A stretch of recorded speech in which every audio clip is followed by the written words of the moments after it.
네, 좀 어색하죠. 예. 제가 그런 말씀을 자주 드렸는데, 이 나라의 주인은 국민이고 모든 권력은 국민으로부터 나온다. 대통령 그러니까 엄청 높은 사람으로 생각하는 분들이 가끔씩 있던데, 충직한 국민의 일꾼으로 제1 시민에 불과하다 말씀을 드립니다. 아까 들어올 때 보니까 저한테 막 저 갇혀가지고 고함 치는 분 있던데, 이거 서 계셔도 되니까 들어오라고 하시죠. 우리 1차 토론 아까 보니까 뭐 무한 뭐 어쩌고저쩌고 하면서 여기 참사 얘기였어요. 고함 치던 분 계시던데 마이크 줄 테니까 들어와서 말씀하시라고 하십시오. 일단은 제가 오늘 여기 여러분을 뵙고자 한 거는, 일단은 제가 선거 때 다니면서 참 많은 말씀을 들었는데, 그때 당시에 저한테 하고 싶은 말씀이 많았는데 사실은 뭐 이런저런 이유로 하시고 싶은 말씀을 제가 충분히 못 들은 게 있습니다. 그 말씀들을 오늘 2부에서는 자유롭게 좀 말씀을 좀 들어봤으면 싶고, 제일 중요한 의제는 역시 광주 군공항, 광주 공항 이전 문제입니다. 이게 제가 지금 당대표 처음 나올 때부터 수없이 많이 논의되던 건데 진척이 없는 것 같아요. 그런데 제가 각각의 입장을 여기저기 들어본 바에 의하면 서로 적절히 타협하면 지금보다는 훨씬 나은 상태를 모두가 누릴 수 있는데도 어떤 의견의 차이 또는 오해 이런 것 때문에 지금 현재 이 나쁜 상황이 계속되는 것 같습니다. 첫째 의제는 현실적으로 당장 닥친 광주 공항 문제에 대해서 좀 이해 당사자들의 의견을 모든 국민들이 지켜보는 가운데 한번 허심탄회하게 한번 얘기를 해보면 좋겠습니다. 뭐 방법이야 여러 가지가 있을 텐데 오늘 최종 결론이 나지는 않겠지만 그 해결책의 단초를 한번 찾아보면 어떨까 싶은 생각이 첫 번째 의제가 되겠습니다. 두 번째로 제가 이제 한번 듣고 싶은 것은 대한민국 균형 발전에 관한 문제입니다. 지금 수도권에 뭐 온갖 문제들이 논의가 되는데, 사실 그걸 자세히 들여다보면 결국 대한민국이 과도하게 수도권에 집중이 되면서 수도권이 미어 터지면서 생기는 문제들이 대부분입니다. 그래서 이거는 지역 균형 발전을 통해서 대한민국의 국토가 좀 효율적으로 사용되면 다 상당 정도가 해결될 수 있는 문제들이어서 어떻게 하면 지역 균형 발전을 이루어낼 수 있을까라는 고민을 한번 그 이해 직접 당사자라고 할 수 있는 여러분 말씀을 듣고 싶습니다. 사실 이제 새 정부가 해야 될 여러 가지 일들 중에 하나가 이제 경제 민생 문제를 일정 부분 해결하는 것인데, 그 중에서도 우리가 그 첫 번째 과제로 내세운 게 AI를 비롯한 첨단 기술 산업 분야의 진흥이라고 할 수 있겠습니다. 두 번째가 기후위기 또 에너지 대전환이라고 하는 세계적 변화에 맞춰서 대한민국도 재생에너지 중심으로 대대적인 전환을 해야 되는데, 이 서남해안 중심으로 재생에너지의 보고이기도 하기 때문에 이 점을 어떻게 활용해서 지역 발전, 특히 남부벨트의 진흥 또는 새로운 발전을 이뤄낼 수 있을까? 그 길을 제대로 찾아내면 수도권 일극체제, 수도권 집중의 문제도 어느 정도는 좀 완화할 수 있지 않을까 하는 생각이 들었는데, 구체적인 방법이 어떤 게 있을까? 이런 얘기도 한번, 이 현지니까 아마 고민을 많이 하셨을 것 같아요.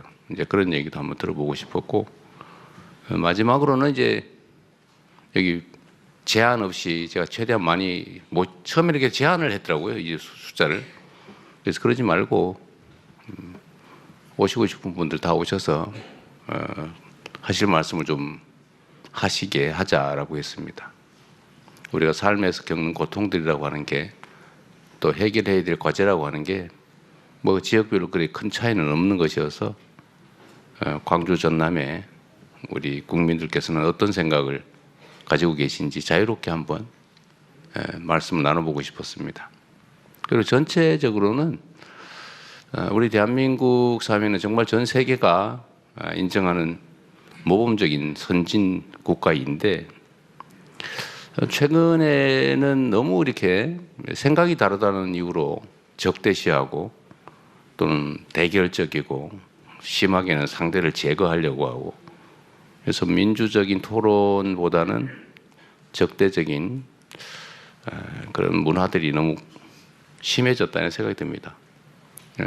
결국 우리는 5,200만 가까이 대한민국이라고 하는 하나의 공동체 속에서 함께 살아가는 이웃들인데 서로 의지하고 협력하면서 존재를 서로 인정하고 포용하고 또 힘을 합쳐서 또 난국을 타개해가는 공동체 구성원으로서의 공존의 삶을 살아야 되는데 그 새로운 방향을 한번 같이 모색해 보면 어떨까 이런 생각이 들었습니다. 특히 호남은 대한민국 민주주의의 본산이죠. 특히 광주는 이번 12월 3일부터 시작됐던 빛의 혁명의 어머니 같은 존재 아니겠습니까? 그래서 광주 호남에서부터 진정한 민주주의, 국민 주권은 어떻게 실현되어 갈 수 있는지를 한번 모범적으로 한번 찾아보자. 그런 차원에서 여러분들 함께 준비는 잘 안 됐는데 좀 난삽할 수도 있습니다. 네, 함께 대화해보자는 취지에서 갑자기 이런 자리를 마련했습니다. 연습한다 생각하시고 자유롭고 편하게 말씀을 해주시고요.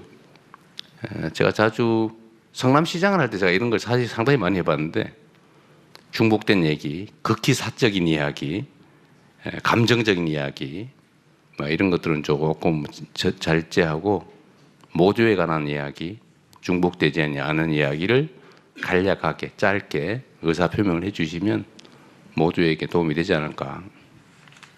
또 더 많은 사람들이 말씀하실 수 있는 기회를 갖게 되지 않을까 그런 생각이 듭니다. 제가 말을 너무 길게 했군요. 네, 고맙습니다. 반갑습니다. 진월동은 안 들린다. 맞아요? 저 뒤에도 손 드시면 되는데 진월동 주민 진월동에서 비행기 소리 잘 안 들립니다. 잘 안 들린다는 네. 들린다는 얘기인데? 거의 안 들립니다. 거의 또 들린다는 얘기지. 안 들립니다. 안 들립니다. 이거 확실히 광주 주민들이라서 약간 들린다는 얘기 같아요 보니까. 저 뒤에 그 아까 진월동은 어떠세요? 진월동로 동해 거리에 따라 다르겠죠. 좀 어떠세요? 산이 있기 때문에 진월동은 산이 있기 때문에 지금 저는 제가 진월동 주민인데요. 그걸 산술적으로 기जान으로 계산하거나 하면 안 그런 건 된다. 안 맞습니다. 산이 있기 때문에. 산이 있기 때문에 그게 커버가 될 수 있는 부분이 있어서 양심적으로 말씀드리면 그거는 비교가 안 된다. 이렇게 말씀드린 게 맞을 것 같습니다. 객관적이시네요. 제가 생각할 때는 이제 이런 부분이 있어서 서로 그 지형에 따라 다를 수도 있고 여러 가지 그렇죠. 있잖아요. 그래서 그런데 한번 객관적으로 우리 무안하고 우리 강주시 같이 국방부도 같이 참여해서 비슷한 여건에 있는 지역들, 예를 들면 광주공항도 있지만은 다른 군공항이 있는 지역들, 실제가 재보면 돼요. 한번 재보고 전투기 중에 제일 시끄러운 체험을 해보고 제일 시끄러운 기준 이렇게 해서 되죠. 객관적으로 이것을 좀 이렇게 말할 수 있도록 나중에 했으면 좋겠다. 그러니까 이런 것도 다 불신의 원인인데 사실은 이제 객관적 데이터라도 피해 예상 지역 주민들은 안 믿는 거거든요. 그래서 대통령님, 네. 남학의 경우에도 어떤 이야기가 나오고 있느냐? 저는 지금 객관적으로 이야기하고 있습니다. 남학 주민들 중에서 객관적이지 않다니까요. 남학에도 소음 피해가 있어서 아파트 가격이 떨어진다 이렇게 이야기하고 있기 때문에 이제 이런 부분이 상당히 반대에 여러 가지 그 빌미가 되고 있는데 저는 이런 부분은 객관성에 의해서는 우리가 검증해 볼 필요가 있다. 그렇죠. 네, 이렇게 생각하는 거죠. 그러니까 그런 것들은 사실은 그런 장난 같은 얘기들이 있는데 서울역 동그랗게 되는 그 돔 있잖아요. 돔 중간에 무슨 그림이 있는지 아세요? 태극기다, 무궁화다. 어떤 거 맞습니까? 모르죠? 근데 그거 가지고 맨날 싸운대.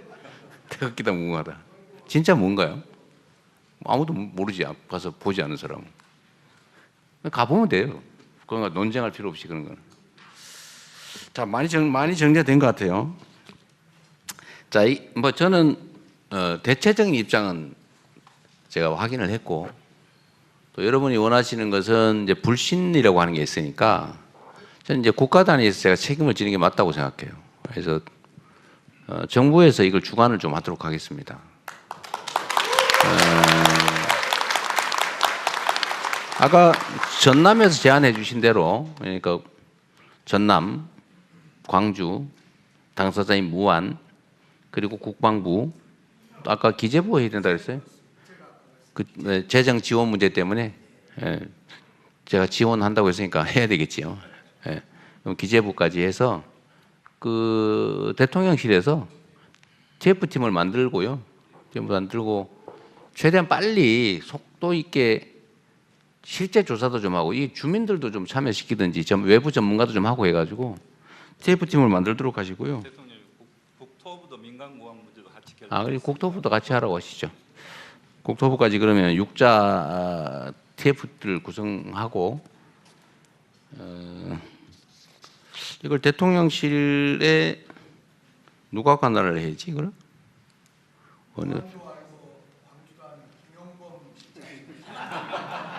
김용범 실장 저기는 경제 쪽 담당이라 되게 바쁠 텐데. 어쨌든 그 나중에 안보실도 잘 안 어울리는데. 어쨌든 그 나중에 논의해서 가장 효율적이고 빠른 집행력을 갖도록 하도록 하고 TF팀을 만들고 정부에서 하여튼 쟁점은 대충 나온 거예요. 이 피해가 어느 정도냐, 어느 지역 지역에 피해를 입냐, 그리고 광주가 지원하겠다고 하는데 제가 보기엔 1조 원은 사실은 안 남을 것 같은데 보니까 그러니까 자꾸 안 믿는 거예요. 내가 보니까. 그러니까 무안에 실현 가능한 지원, 광주의 지원 방안. 그리고 사실 전남도 입장에서도요. 무안에 해당 지역은 피해를 입지만 전남 입장에서는 중요한 국가 시설을 유치하는 효과가 있잖아요. 전남도 조금 책임지세요. 예, 대통령 말씀대로 전남도 예를 들면은 무안의 어떤 국가적 사업을 시행할 때는 항상 지방비 부담이 따르잖아요. 그 지방비 부담은 도 부담이지 광주시 부담이 아니거든요. 예. 우리가 부담합니다. 조금. 예. 이게 아니만큼 무안군을 위무하기 위한. 예, 그 뭐 문제 해결이 된다면은 과감히 저도 부담하겠습니다. 그러니까 전남도 하고 정부도 어쨌든 제가 이 재정 지원이 가능하게 하는 법은 제가 만든 거예요. 제가 이게 대구 공항 문제도 있고 이게 도저히 해결이 안 될 것 같아서 정부가 지원을 좀 해야 좀 가능성이 열리겠더라고요. 그래서 제가 지시해서 만든 입법인데 어쨌든 정부가 재정 부담을 일부 하는 것도 넣어서 그걸 하고요. 그다음 담보 방법을 잘 만들어야 될 것 같아요. 이제 못 믿거든요. 그래서 정부 당국자 입장이 바뀌면 또 제가 또 마음이 변할지도 모르잖아요. 이제 이렇게 하면 안 되니까 SPC 구성할 때 그 우선 처분 이익 취득권을 무안군이 갖는 걸로 이렇게 하면 되죠. 원래 그렇게 하는 거예요. 이걸 제가 SPC 전문이잖아. 대장동. 내가 뭘 해먹는 전문이 아니고. 예? 그래서 거기는 처분 권한을 그쪽이 우선권을 갖는 걸로 뭐 이런 식으로 설계하면 돼요. 그렇게 하고 최대한 속도를 좀 내서 시행하는 걸로 그렇게 합시다. 일단 요거까지 오늘 요 문제는 요렇게까지 정리하고 넘어가죠. 네.